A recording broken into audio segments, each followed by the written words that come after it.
Hi ಎಲ್ಲರಿಗೂ good evening. ಇವತ್ತು ನಾವು ಡಿಫ್ರೆಂಟ್ ಟೈಪ್ ಆಗಿ ನಾವು ಎಗ್ ಬುರ್ಜಿ ಮಾಡ್ತಾ ಇದೀವಿ. ಇದಕ್ಕೆ ಏನೇನು ಬೇಕು ಅಂತ ನನ್ನ ಫ್ರೆಂಡ್ ಲೀಲಾ ಹೇಳ್ತಾ ಇದ್ದಾಳೆ. ಏನೇನು ಬೇಕಾಗುತ್ತೆ ಲೀಲಾ ಇವತ್ತು ಅಡುಗೆ ಮಾಡಲಿಕ್ಕೆ? ಫಸ್ಟ್ ಆಗಿ ಆನಿಯನ್ ಬೇಕು, ಆಮೇಲೆ ಚಿಲ್ಲಿ, ಕರಿ ಲೀಫು, ಮತ್ತೆ ಕೊರಿಯಂಡರ್ ಲೀಫು, ಕ್ಯಾಪ್ಸಿಕಮ್. ಓಕೆನಾ? ಆಮೇಲಿಂದ ಮಾಮೂಲಿ ಎಗ್ ಬುರ್ಜಿಗೆ ಎಗ್ ಬೇಕೇ ಬೇಕು. ಹೌದು. ಆಮೇಲೆ ಸಾಲ್ಟು, ಆಮೇಲೆ ಚಿಲ್ಲಿ ಫ್ಲೇಕ್ಸ್ ಇದ್ದರೆ ಚಿಲ್ಲಿ ಫ್ಲೇಕ್ಸ್ ಯೂಸ್ ಮಾಡಿ, ಇದಿಲ್ಲ ಅಂದರೆ ಜೀರಾ ಪೌಡರು, ಮತ್ತು ಶುಂಠಿ ಬೆಳ್ಳುಳ್ಳಿ ಪೇಸ್ಟು, ಮತ್ತು ಕಡಲೆಪುರಿ. ಮೇನ್ ಇಂಗ್ರೀಡಿಯೆಂಟ್ ಕಡಲೆಪುರಿ. ಇದೇನು ಡಿಫ್ರೆಂಟ್ ಆಗಿ ಕಡಲೆಪುರಿ ಇದನ್ನ ಯೂಸ್ ಮಾಡೋದಕ್ಕೆ ಇವತ್ತು ನಾವು ಡಿಫ್ರೆಂಟ್ ಆಗಿ ಮಾಡ್ತಿದೀವಿ ಅಂತ ಹೇಳಿದ್ದು. ಓಕೆನಾ? ಓಕೆ. ಆಯಿಲ್ ನಮ್ಗೆ ಎಷ್ಟು ಬೇಕೋ ಅಷ್ಟು ಯೂಸ್ ಮಾಡ್ಕೊಳ್ಳೋದು. ನೆಕ್ಸ್ಟ್ ಸ್ಟಾರ್ಟ್ ಮಾಡೋಣ. Okay okay. ಫಸ್ಟಿಗೆ ನಾವು ಒಂದು ಬಾಣಲಿ ಇಟ್ಟಿದ್ದೀವಿ. ಅದಕ್ಕೆ ನಮ್ಗೆ ಎಷ್ಟು ಬೇಕಾಗುತ್ತೋ ಅಷ್ಟು ಸ್ವಲ್ಪ ಲೈಟಾಗಿ ಎಣ್ಣೆ ಹಾಕೋತಾ ಇದ್ದೀವಿ. 2 to 3 ಟೇಬಲ್ ಸ್ಪೂನ್ ಅಷ್ಟು ಆಯಿಲ್ ಯೂಸ್ ಮಾಡ್ಕೊಂಡಿದ್ದೀವಿ. ಆಯಿಲ್ ಸ್ವಲ್ಪ ಕಾಯಬೇಕು, ಅಲ್ಲಿವರೆಗೂ ವೇಟ್ ಮಾಡಬೇಕು. ಅಲ್ಲಿವರೆಗೂ ಇವತ್ತಿನ ಟಿಪ್ಸ್ ಏನಾದರೂ ಹೇಳೋಣ? ಹೇಳು ಮೇಘ. ಇವಾಗ ಎಲ್ಲರಿಗೂ ಕಾಯಿ ತುರಿದೆ ಒಂದು ತಲೆನೋವು ಗೊತ್ತಲ್ಲ ನಮಗೆ ಹೆಣ್ಮಕ್ಳಿಗೆ. ಸೊ ಏನ್ ಮಾಡೋದಂದ್ರೆ ಕಾಯಿನ ಡೈರೆಕ್ಟ್ ಆಗಿ ಫ್ರಿಜ್ಜಲ್ಲಿ ಇಟ್ಟರು ಹಾಳಾಗುತ್ತೆ, ಅಥವಾ ಡೀಪ್ ಫ್ರೀಸಲ್ಲಿ ಇಟ್ಟರು ಹಾಳಾಗುತ್ತೆ. ಸೊ ಏನು ಅಂದ್ರೆ ಕಾಯಿನ ಚೆನ್ನಾಗಿ ತುರಿದ್ಬಿಟ್ಟು ಒಂದು ಬಾಕ್ಸಲ್ಲಿ ಹಾಕಿ ಡೀಪ್ ಫ್ರೀಸಲ್ಲಿ ಇಟ್ಟರೆ ನಾವು ಯಾವಾಗ ಯೂಸ್ ಮಾಡಬೇಕು ಬೆಳಿಗ್ಗೆ ತೆಗೆದಿಟ್ಟು ನಮ್ಮ ಕೆಲಸ ಎಲ್ಲ ಅಂದ್ರೆ ನಮಗೆ ಅಷ್ಟರಲ್ಲಿ ಅದು ನಾರ್ಮಲ್ ಕಾಯಿ ತುರಿ ಥರ ಆಗಿರುತ್ತೆ. ಅದಾದ್ಮೇಲೆ ನಾವು ಯೂಸ್ ಮಾಡ್ಕೊಂಡು ಮತ್ತೆ ಡೀಪ್ ಫ್ರೀಸಲ್ಲಿ ಇಡೋದು.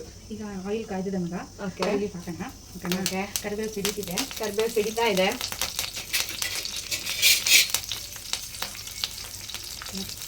ಮೆಣಸಿನ್ಕಾಯಿ ಚಿಲ್ಲಿ 10 ಇದೆ ಅನ್ಸುತ್ತೆ.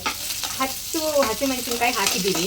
ಇದನ್ನ ಸ್ವಲ್ಪ ಬಾಡಿಸ್ಬೇಕು, ನೀಟಾಗಿ ಫ್ರೈ ಆಗಬೇಕು. ಅದು ಇದು ಕ್ರಿಸ್ಪಿಯಾಗಿರುತ್ತೆ. ಹೆಂಗಿರುತ್ತೆ? ನಾನು ಎಂದು ಕಡಲೆಪುರಿ ಹಾಕಿರೋದು ತಿಂದಿಲ್ಲ, ಇದೇ ಫಸ್ಟು. ಇವಾಗ ಟೇಸ್ಟ್ ಮಾಡೋಣ. ನೀನೇ ಹೇಳ್ತಾ ನೆಕ್ಸ್ಟ್ ಟೈಮ್ ನೀನೇ ಮತ್ತೆ ಮಾಡ್ಕೊಂಡು ತಿನ್ಬೇಕು. ಹಂಗಿರುತ್ತೆ. ಪಕ್ಕ ಆಕ್ಚುಲಿ ನಮ್ಮ ವ್ಯೂವರ್ಸ್ಗೆ ಈ ಥರ ಡಿಫ್ರೆಂಟ್ ಆಗಿರೋದೇ ಬೇಕಾಗಿರೋದು. ನಮ್ಮ ಫ್ಯಾಮಿಲಿಗೆ ಒಂದು ಹಾಯ್ ಹೇಳ್ಬಿಡೋಣ ಎಲ್ಲರೂ ಸೇರಿ. ಹಾಯ್. ಇದು ಎಷ್ಟು ಈರುಳ್ಳಿ ತಗೊಂಡ್ಬೇಕಿಲ್ಲ? 2 ಈರುಳ್ಳಿ. ಓಕೆ.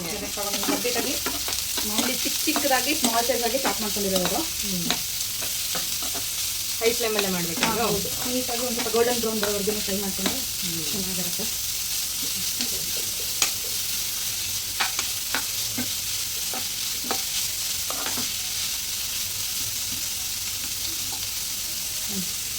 ಒಂದು ಸ್ಪೂನ್ ಶುಂಠಿ ಬೆಳ್ಳುಳ್ಳಿ ಪೇಸ್ಟ್. 1 ಸ್ಪೂನ್ ಅಷ್ಟು ಶುಂಠಿ ಬೆಳ್ಳುಳ್ಳಿ ಪೇಸ್ಟು. ಅಷ್ಟೇ ನಾನು ಕಡಲೆಪುರಿ ಕೊಯ್ಕೊಂತೀನಿ. ನೆನೆಸ್ಕೊಂಬಿಡೋಣ. ಕಡಲೆಪುರಿ ನೆಂದಿರೋದು ಹಾಕಬೇಕು. ಸೊ ವಾಶ್ ಮಾಡ್ಕೊಳ್ತಾ ಇದ್ದೀವಿ.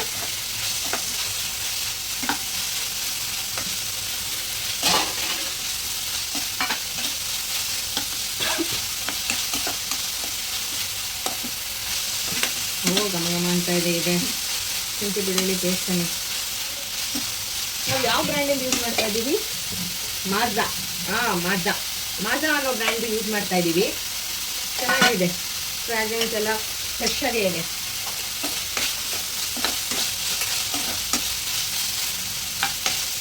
ನೆಕ್ಸ್ಟ್ ಇದಕ್ಕೆ ನಾವು ಕ್ಯಾಪ್ಸಿಕಮ್. ಚೆನ್ನಾಗಿ ಕ್ಯಾಪ್ಸಿಕಮ್ ನೀಟಾಗಿ ಫ್ರೈ ಆಗಿ. ಓಕೆ.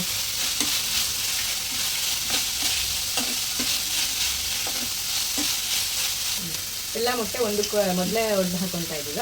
ಒಂದು ಬೌಲಿಗೆ ಇಟ್ಕೊಂಡು ಮತ್ತೆ ಇದು ಪೀಸೇನು ಬೀಳದೇ ಇರೋ ಥರ ನೀಟಾಗಿ ಹೊಡ್ಕೊಂಡು.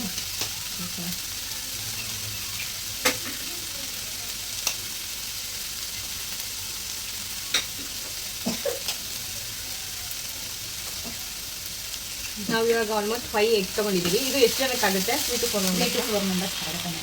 ಓಕೆ. ನೀಟಾಗಿ ಮಿಕ್ಸ್ ಮಾಡಲ. ಮಿಕ್ಸ್ ಮಾಡಿ ಸ್ವಲ್ಪ ಜೀರಾ ಪೌಡರ್ ಹಾಕ್ತಿದ್ದೀನಿ.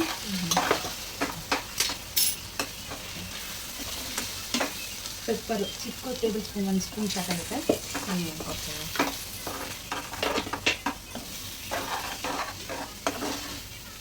ಸಾಲ್ಟ್.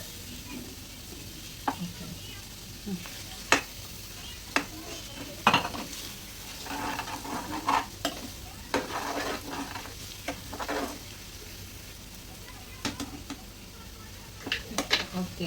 ಅರಿಶಿಣದ ಪುಡಿ. ಸೇಮ್ ಎಗ್ ಬುರ್ಜಿ ಥರನೇ ಇದೆ ನೋಡಿದ್ರೆ, ಆದರೆ ಡಿಫ್ರೆಂಟ್ ಆಗಿರುತ್ತೆ. ಟೇಸ್ಟ್ ಡಿಫ್ರೆಂಟ್ ಆಗಿರುತ್ತೆ. ಕಡಲೆಪುರಿ ಹಾಕಿದ್ರೆ ಸೂಪರ್ ಆಗಿರುತ್ತೆ. ಬೇರೆ ಡಿಫ್ರೆಂಟ್ ಟೇಸ್ಟ್ ಬೇರೆ ಇರುತ್ತೆ. ಓಕೆ. ನೀವು ಟೇಸ್ಟ್ ಮಾಡಿರುತ್ತೆ ಹೆಂಗಾಗುತ್ತೆ ಹೇಳಬೇಕು. ಡನ್.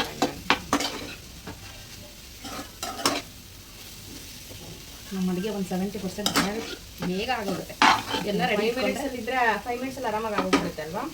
ನೆಕ್ಸ್ಟ್ ನಮ್ಮ ಸೀಕ್ರೆಟ್ ಇಂಗ್ರೀಡಿಯೆಂಟ್ ಹಾಕ್ತಾ ಇದೀವಿ, ಕಡಲೆಪುರಿ. ಟೇಸ್ಟ್ ಮಾಡ್ತಾಳೆ ಮೇಘ ಇವತ್ತು, ಫುಲ್ ಶಾಕ್ ಆಗ್ಬೇಕು. ಏನು ಮೇಘ ಏನಿಲ್ಲ ಈ ಥರ ಮಾಡ್ಬಿಟ್ಟಿದ್ಯಾ? ಇದೊಂಥರ ಡಿಫ್ರೆಂಟ್, ನಾನು ಕೇಳು ಇಲ್ಲ ಇದೇ ಥರ. ಗೈಸ್ ನಿಮ್ಗೆ ಏನಾದರೂ ಈ ಥರ ಮೊದಲೇ ಗೊತ್ತಿತ್ತು ಅಂದರೆ ಕಮೆಂಟಲ್ಲಿ ಮೆಸೇಜ್ ಹಾಕಿ, ನಂಗೆ ಗೊತ್ತು ಅಂತ. ಗೊತ್ತಿಲ್ಲ ಅಂದರೆ ಇದನ್ನು ಮಾಡಿಬಿಟ್ಟು ನನಗೆ ಟೇಸ್ಟ್ ಹೇಗಿದೆ ಅಂತ ಹೇಳಬೇಕು.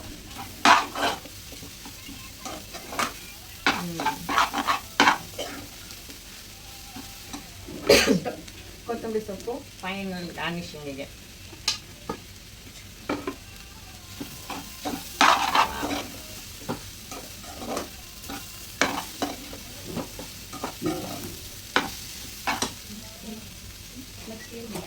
ಇವಾಗ ಇದಾಗಿದ್ಮೇಲೆ ವಾವ್, ಏನು ಒಳ್ಳೆ ಪರಿಮಳ ಇದೆ ಗೊತ್ತಾ?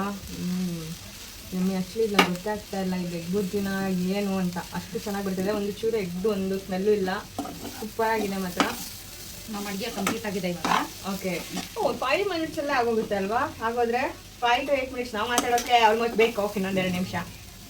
ಓಕೆ, ಮೇಘಂಗೆ ಟೇಸ್ಟ್ಗೆ ಸರ್ವ್ ಮಾಡ್ತಾ ಇದ್ದೀನಿ ಈಗ. ಓಕೆ, ಟೇಸ್ಟ್ ಹೆಂಗಿದೆ ಅಂತ ಮೇಘನೇ ತಿನ್ಬಿಟ್ಟು ಹೇಳಬೇಕು. ಓಕೆ, ಟೇಸ್ಟ್ ಮಾಡ್ತಾ ಇದ್ದೀನಿ. ಯಮ್ಮಿ, ಸೂಪರ್ ಆಗಿದೆ. ಖಂಡಿತವಾಗಿ ಟ್ರೈ ಮಾಡ್ಕೊಂಡು ತಿನ್ನಬೇಕು ನೀವು. ಯಾರ್ಯಾರು ಎಗ್ ಲವರ್ಸ್ ಇದ್ರೆ ಇದೊಂಥರ ಹೊಸ ಟೇಸ್ಟ್ ನಿಮಗೆ. ಟ್ರೈ ಮಾಡಿ ಹೇಗಿದೆ ಅಂತ ನನಗೆ ಕಮೆಂಟ್ ಮಾಡಿ. ಓಕೆನಾ? ಅಲ್ಲಿವರೆಗೂ ಸ್ಟೇ ಟ್ಯೂನ್. ಬಾಯ್ ಬಾಯ್. ಬಾಯ್.